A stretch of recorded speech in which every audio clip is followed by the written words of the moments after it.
So, what I usually advise to begin with is you definitely have to have in mind what journal that you want to submit your work to. Why? Because it is important that your work is communicated in a journal where the people who read your journal, that particular journal, are people who are interested in that specific subject. So start off from that place. See what journals are likely to publish the work that you have done.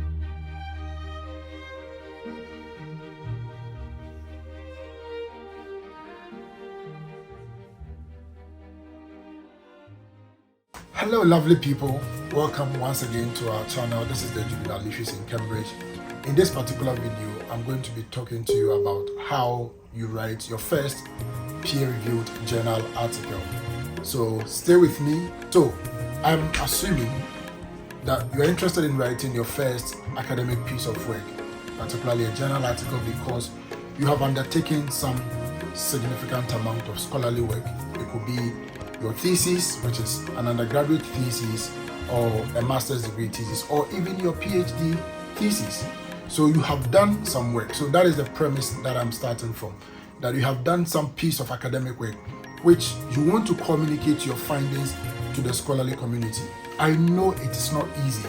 I mean, the doubt, the first time you are writing, you are not confident of yourself, you don't even know how to approach this, and I'm going to be walking you through the process.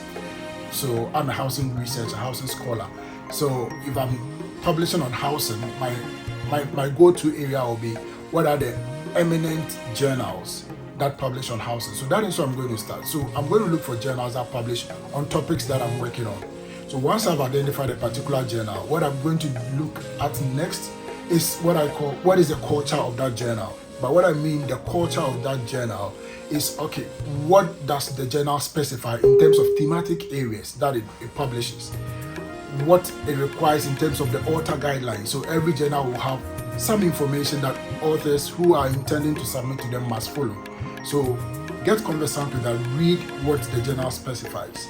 And then the next thing, and then a step further, and download one of the recent publications. So what I tended to do is I'll get one of the recent publications and a previous publication. And the purpose is to be able to see how the journal has evolved over time in terms of what are some of the things that currently is being talked about, special issues and all that. And I do that to also get a sense of what is the style of the authors who are submitting to this particular journal. And then you try to adapt your work around those things. You come to the part where now you have to write your research findings to be able to suit this particular journal. That is where it gets a bit tricky for most people. What I tend to do is, if I were to be presenting my research at a conference, I'm at most given 10 minutes, 15 minutes, and I'm expected to put my ideas in a very coherent and logical way where my peers can understand and can engage with me. So I'll usually start by having what I call the skeleton of my work. And I'll put that in a PowerPoint slide, and I'll try and present my work in probably 10 minutes. So as with all research, what is the background to this particular research? Why has this research been carried out? Why do you think it's important to carry this research out? So that will be something I'll put in an introduction. And I will start off by, okay, how do I start? What literature, what statistics do I start quoting? No. What is the first idea that why am I doing this research? So I'll put that first of all as a bullet point. Then after that, I will say what is the gap that this particular research that I'm going to do has contributed to or is going to contribute to. I'll also put that as a bullet point. So the purpose of this research is to be able to do this. I mean, is it to advance theory? Is it to fill a certain gap? Is it to extend our understanding of a phenomenon? Why is this particular topic important? I'll put that in a bullet point. Then I come to the next section where I say, okay, what works has been done about this particular topic? That is the literature review. And I know that, I mean, I'm probably making it quite simplified, but essentially the literature review is to tell your audience that this is the body of knowledge about this particular topic. When you are doing that, to also give some education to people who might not be very familiar with the discourse or existing body of works that have been carried out in this area, but you're also skillfully doing that to create a space for yourself to be able to project your work that, okay, this is what has been done in this area, but this particular area hasn't been looked at, and therefore I'm going to extend that conversation, I'm going to extend that discourse with what I'm going to do or the research that I've done. So your research, your literature review essentially is telling us about what has been done, how it was done, where it was done, probably even some critique of how it has been done previously, to be able to make a case for what you want to do. And after which you probably will have a part where how, if there is any theory or any conceptual thinking underpinning your research, you put that down, and then your findings. Obviously, you have already completed a piece of research. You know what your findings are. Put down your findings, and then you go to, so what are the things you want to take? Because you started off with a premise for why this research is important. Now you have findings. How does your findings relate to the existing body of work? Has it changed the way we fundamentally understand something? Has it, confirmed what we already know? Has it disproved what we already know? In what way is your work contributing? Is it from a theoretical point of view? Is it just a contextual insight that you are bringing? This is the point where you get into your findings, and then you relate it back to the existing body of knowledge in the form of a discussion and acknowledging what has been done, how your work engages with what has been done, and then your conclusion is what are the key takeaways from your work. Each of these sections can stand on its own, such that if somebody is not interested in reading the introduction, when they pick your discussion, they can know exactly what you are talking about or what the paper is about. And then in the conclusion, you have a golden opportunity, talk about what your research has found, but also try and create avenues for future research where the research should get to. So I have talked about all this. You don't need to have all this written out in a go. Have a bullet point about this thing. It will form the skeletal framework, the shell, around which you start putting flesh. What are the things that you put in there? Once you have got that, what I will move on to next is what I call the peer review.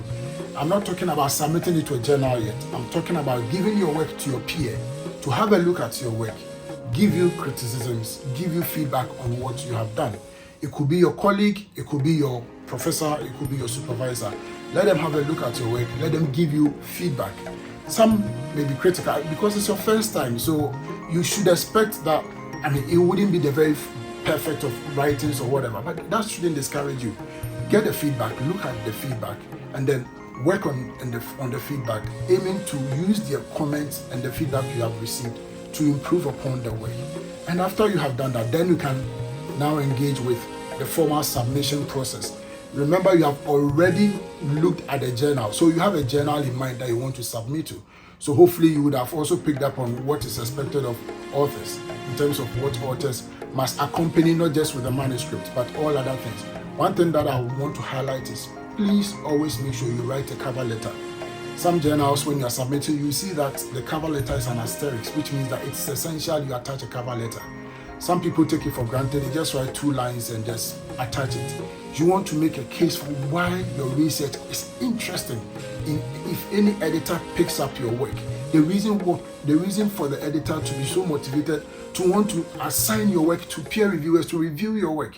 So the cover letter essentially is your golden opportunity. I'll make time where I'll share a sample of a cover letter, some of the things that I have highlighted in my cover letter, which after I submitted a journal, it went straight to peer review, because you can submit a paper and then it will be rejected at a desktop, which means that the reviewer wouldn't even, the editor wouldn't even send your paper to reviewers to review and give you feedback. You want to avoid that, so always try and include a cover letter. So I hope in this short video I've tried to give you a flavor of what should go into writing your first journal paper. I know that perhaps one question you want to ask is, okay, if I target a particular journal and I tailor my paper to suit this journal, what if at the end of the day this journal refuses my paper? What then becomes? I'll tell you that unfortunately that's the rules of the game. You have to target a particular journal. You also think about the fact that what if it gets accepted by that journal? So there are chances that it might be accepted by the journal. There's also the chance that it might not be accepted. If it's not, you come back to the drawing table and then you try and then you re-strategize. But oftentimes, I'll probably have 1 or 2 or 3 journals that I've targeted. I've got my priority, I've got what comes next, and I've probably got the third option. So I have set up my mind that if this journal, my preferred journal refuses it, I'm going to my second one. My second one refuses it, I'm going for my third one. So I'll have that so that when I get the first rejection, I'm not demoralized. I'm not discouraged. I just keep moving on. But so I hope that I've been able to share some valuable insights for you as you think about writing your first journal paper. Go for it. I mean, don't get scared. Yeah, it's a process. You might not be successful, but it's important that you take the initiative and then you go through the process. And very soon you have your first paper, and then hooray! You'll be celebrating for a good work done. So thank you. If you have any questions, please feel free, drop us a comment, leave us comments in the comment section. I'll gladly respond to your comments. If this is the first time that we've landed on this particular channel, this is the Juvenile Issues in Cambridge. We talk about living, studying and working in Cambridge, but more broadly across the UK. We like talking about higher education in terms of how people get settled in higher education, particularly people who are coming to study abroad for the first time. So if you don't know about this channel, well, here you have it. Like the channel, share your content, and also subscribe. Thank you very much for your time. Bye-bye.